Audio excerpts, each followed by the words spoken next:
Մենք դիմեցինք քաղաքակիրթ քննարկում իրականացնելու ազգային ժողովի շենքում, նիստերի դահլիճում, պատասխանատվության կանչելով նաև բոլոր այն պատասխանատու օղակներին, ովքեր որ պատերազմի հանգամանքների հետ, անհետ կորած զինծառայողների անհետանալու հանգամանքների հետ ունեն ուղղակի կապ։ Մենք կանչել էինք բոլոր այդ պաշտոնյաների, այսինքն գերատեսչական ղեկավարների եւ նաեւ նրանցից ակնկալել ուղարկել ներկայացուցիչներ, ովքեր որ կպատասխանեին ծնողների հարցերին։ Բայց ես ինչպես հասկացա, իրականացվել է քաղաքական որոշում կայացվել է եւ քաղաքական որոշման արդյունքում որևէ պետական պաշտոնյա այսօր չի հանդիպելու ձեզ։ Նրանք վախենում են ուղիղ առերեսվել իրականության հետ, որովհետեւ նրանք չունեն ձեզ տալու հարցերի պատասխան։ 6 տարի շարունակ դուք հանդիպել եք իշխանության տարբեր օղակների հետ եւ 6 տարի շարունակ փակ դռների հետևում ձեզ փոխանցել են տարբեր տեղեկություններ, թե սպասեք, հեսա ձեր երեխաների հարցը կլուծենք, շատ մի խոսեք, որ խնդիրներ չառաջանան, ավել բաներ չասեք, չբարձրաձայնեք, որ երեխաներին կարողանանք հետ բերել, ու այսպես խաբելով 6 տարի ձեզ տարել բերել են փակ դռների հետևում քննարկում են արել։ Մի անգամ, երբ որ դուք հրապարակային կանգնեցիք ու ասեցիք մենք գալու ենք ազգային ժողով եւ ուզում ենք լսել հարցերի պատասխանները շատ ուղիղ, առանց փակ դռների ետևում, ուղիղ եթերում, արդեն իշխանությունը խուսափեց եւ որևէ պատասխանատու ներկայացուցիչ չուղարկեց ձեզ հետ հանդիպման։ Սա արդեն պատասխան է նրանց գործողությունների։ Այդ դահլիճի տրամադրելը մեծը չենք տալիս, փոքրն ենք տալիս, եկեք իրար կողքի նստեք, տեղավորվեք եւ այլն, այս ամեն ինչը զուտ պատճառաբանություն է։ Բուն քաղաքական եւ իշխանական որոշումը այն է, որ ձեզ հետ հանդիպում չլինի, որպեսզի չպատասխանեն ձեր հարցերին։ Ինչու, որովհետեւ պատասխան չունեն։ Ինչ պատասխան են։ 6 տարի շարունակ անհետ կորածների հարազատները ինչու են փնտրում իրենց երեխաներին։ Ինչ է տեղի ունեցել։ Ով է դավաճանել, ով է երեխաներին թողել այնտեղ մենակ, ով է մեր զինծառայողներին թողել փողոցներում, թողել ուղիղ թշնամու գրակահերթի տակ առանց երբեմն համապատասխան պաշտպանության կամ զինատեսակների, որոնց մասով տարբեր դատական հիմա գործեր են գնում։ Ծնողներից մեկը ասում է 6 տարի մենք դատական գործընթացի մեջ ենք, բայց ոչ մի պատասխանատու չի գալիս դատարան, որ մենք հարցեր տանք, ասենք լավ մեր երեխեքին որ տարակ, բա ով պիտի պատասխան տար, այդ տանելուց հետո ինչ է տեղի ունեցել։ Եվ այսպես այս անպատասխանատվության դաշտում տեղի է ունեցել մեր պատերազմը, ցավոք սրտի, ապիկար իշխանությունները վարել են պատերազմ, որը ունեցավ մեր համար անդառնալի հետևանքներ եւ հիմա դրանց հետևանքները նաեւ թաքցվեցին հանրությունից եւ ի սկզբանե պարզ էր թե ինչ էր լինելու այդ հանձնաժողովի զեկույցի բովանդակությունը, որովհետեւ իշխանությունը ինքը իրեն չի կարող կարգել մեղավոր։ Հետևաբար ես ուզում եմ ձեզ ասել, որ ցավոք սրտի այսօրվա քննարկումը տապալվեց իշխանության ձեռամբ, բայց այստեղ է նաև ընդդիմադիր Հայաստան խմբակցության ղեկավար պարոն Սեյրան Օհանյանը, որին հիմա սիրով խոսքը կփոխանցեմ, եւ մենք նորից կրկնվեմ, ուզում էինք լավ լիներ, ստացվեց ինչպես միշտ։ Մեր լսումները կանցկացնենք այստեղ, հրապարակավ, թող բոլորը լսեն, հասկանան, թե ինչպես է իշխանությունը խուսափում իր հայրենիքի համար կյանք տված, իր հայրենիքի համար անհետ կորած զինծառայողների ծնողներից, ինչպես են փախնում, ինչպես են վախենում։ Եվ ընդ որում մի բան էլ ավելացնեմ, ես շատ տարակուսելի է, որ ու շատ մտահոգիչ, որ այստեղ ներկա չէ մարդու իրավունքների պաշտպանի գրասենյակից որևէ ներկայացուցիչ։ Գոնե իրենք գային ու պատասխան լսեին եւ նաեւ իրավիճակը գնահատեին, որպեսզի հասկանանք վերջը մարդու իրավունքների պաշտպանը ոչ Հայաստանում է կարողանում է իրավունքները պաշտպանել, ոչ Բաքվի բանկերում կարողանում է պաշտպանել Հայաստանի իրավունքները, բայց կառույցը ինչու է ֆինանսավորվում պետբյուջեի կողմից ընդհանրապես։ Շնորհակալություն, խնդրեմ պարոն Օհանյան, խոսքը ձերն է։ Արգելի հայրենակիցներ, նախ թույլ տվեք ողջունել ձեզ բոլորիդ եւ շնորհակալություն հայտնել այս քննարկումները կազմակերպող նախաձեռնության համարտակույր Թովմասյանին եւ մենք պատրաստ էին մասնակցել այս քննարկումներին, բայց մինչև քննիչ հանձնաժողովի մասին խոսելը ես իմ խոնարհումն եմ արտահայտում մեր ժողովրդի այն մասին, ովքեր որ մեր պատմության Ժողովուրդ ջան, սրճարանը ով խնդրել է, ով ումից մենք խնդրել էինք, հոսանք այս պահին պարտադրում է մեզ անջատել։ Եկեք բոլորս խնդրենք, էլի Տիկին Թովմասյան, եթե կարող ենք խնդրել, պարոն Օմանյան, խնդրենք չանջատել հոսանքը։ Հա, փաստորեն ասել են անջատել, հա։ Այո, սա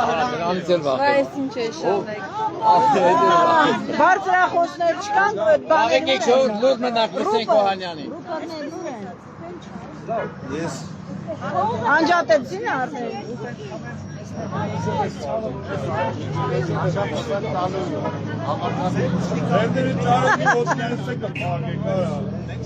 Ես պահանջը արդար է, որ ասենք ինի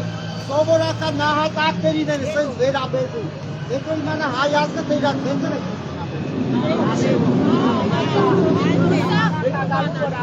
Հասկանան անարգան։ Լավ, ես փորձեմ, քանի որ ես հրամանատարական ձայնն ունեմ և խնդրում եմ, որ մենք բոլորս լսենք, նախ իմ խոնարհումն եմ արտահայտվում մեր պատմության ողջ ընթացքում մեր ժողովրդի այն մասին, ովքեր որ իրենց նվիրումի շնորհիվ պայքարել են մեր ինքնության համար, պայքարել են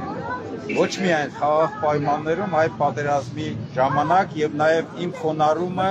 զոհված, անհայտ կորած զինծառայողների բոլորի հարազատներին եւ նրանց զավակների հիշատակի առջեւ։ Ընդհանուր առմամբ քննիչ հանձնաժողովները ստեղծում են հանրային մեծ լսողություն պահանջող եւ հանրային մեծ հետաքրքրություն պահանջող երևույթների շուրջ։ Այնպիսի կարևոր իրադարձություն, ինչպիսին 44 օրյա պատերազմն է եւ իշխանությունները պարտավոր են այդ իրողության քննարկումից եւ համապատասխան հետևություններից անելուց հետո այն բացել, հաշվի առնելով նաեւ գաղտնիության բոլոր տվյալները, բայց ժողովրդի հասարակության համար հետաքրքրություն ներկայացնող մասը ներկայացնել մեր հանրությանը։ Այս քննիչ հանձնաժողովը բավականին երկար աշխատել է եւ կարծում եմ, որ մի քանի անգամ երկարացնելով նրա աշխատանքի ժամկետը քննիչ հանձնաժողովի գործունեության մեջ իրավական եւ նաեւ ընթացակարգերի խախտման հետ կապված որոշակի խնդիրներ կան։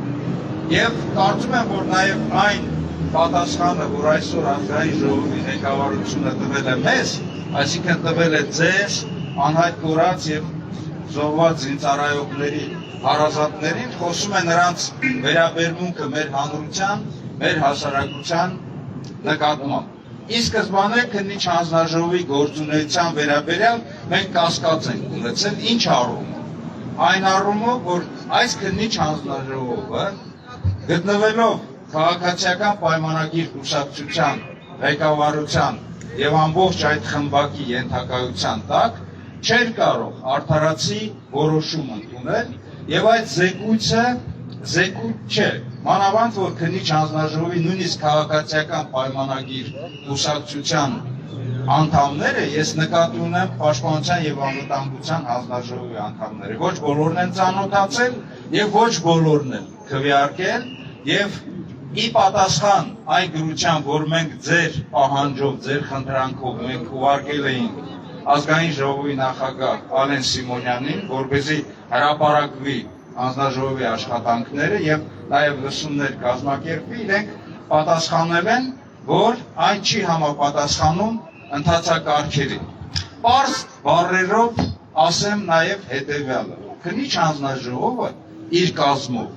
8 հոգանոց ԿՊԱ-ականների կազմով չէր կարող իրենց պարտականությունների կատարմանը զուգահեռ այնպիսի խոշոր իրադարձություն, ինչպիսին 44 օրյա պատերազմն է, համապարփակ, համակողմանի գնահատական տար եւ այդ ամենը ներկայացներ հանրությանը։ իրենք իրենց պարտականություններին զուգահեռ այդ 8 հոգին չէին կարող։ Իսկ մենք չենք մասնակցել դրան, որպեսզի չլեգիտիմացնենք իրենց այն գործունեությունը, որը որ լիարժեք գնահատական չի տալու այդ ամենին։ Ընդհանուր առմամբ երևի հետաքրքիր է, թե մենք ինչ ենք կազմակերպել։ Մենք առաջարկություն ենք արել քննիչ հանձնաժողովի սկսվելու հետ մեկտեղ, որպեսզի համախոհությամբ, այսինքն համաձայնությամբ ստեղծվի հանձնաժողով, ազգային ժողովից դուրս, որտեղ չեն կարող ներկա լինեն ոչ ներկա, ոչ նախկին որևիցե մեկ պաշտոնյա, ես իմ վրա եմ վերցնում, ես էլ չէի կարող ներկա լինել, եւ այդ օրենսդրական փոփոխություններով այնպիսի կազմ լիներ, որտեղ որ հավասարաչափ, ասենք մենք առաջարկել էինք 4 հոգի լիներ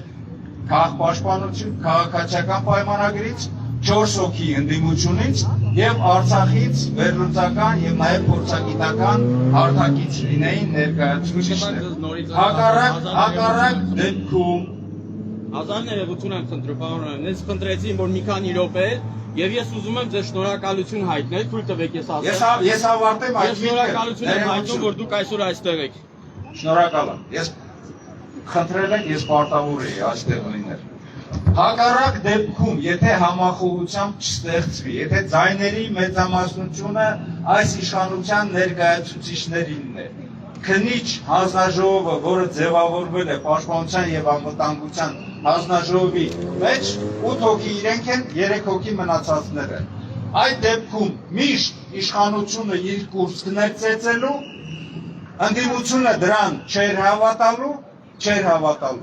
եւ հանրությանը չէր ներկայացվելու ճիշտ եզրակացություն։ Դա է պատճառը, կարծում եմ, որ այսօր ազգային ժողովի ղեկավարությունը ասում է, որ իրենց գործունեությունը ընթացակարգերին չի համապատասխանել։ Դու ազգային ժողովի ղեկավար ես, քո ենթակայության տակ ձևավորվել է քննիչ հանձնաժողով։ Լավ ես աշխատանքի ընթացքում չես հրավիրել մեկ անգամ, երկու անգամ քո մոտ, ընթացքը որն է, ովքեր են հարցաքննվել, ինչ եզրակացություններ են կապ։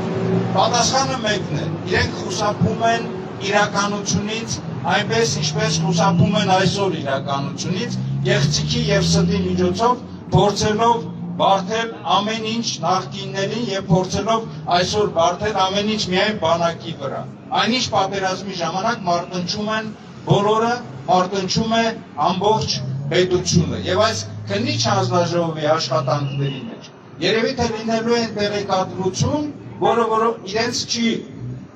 ձեռք տալիս, պարզ ասած, կամ եթե լինի սուտ կեղծ տեղեկատվություն, ապա հանրության մոտ, մեզ մոտ, պատերազմը, պետականությունը, պետական կառավարումը հասկացող մարդկանց մոտ շատ հարցեր են առաջանալու եւ այս պահին, այս նախընտրական ժամանակահատվածում իրենց դա ձեռք չի տալիս։ Ես կարծում եմ, որ դա, այսինքն մերժելը այսօր քննարկումը նաև բերում է այսօրվա իշխանության մտավախություններից եւ իրենց վախոտ կերպ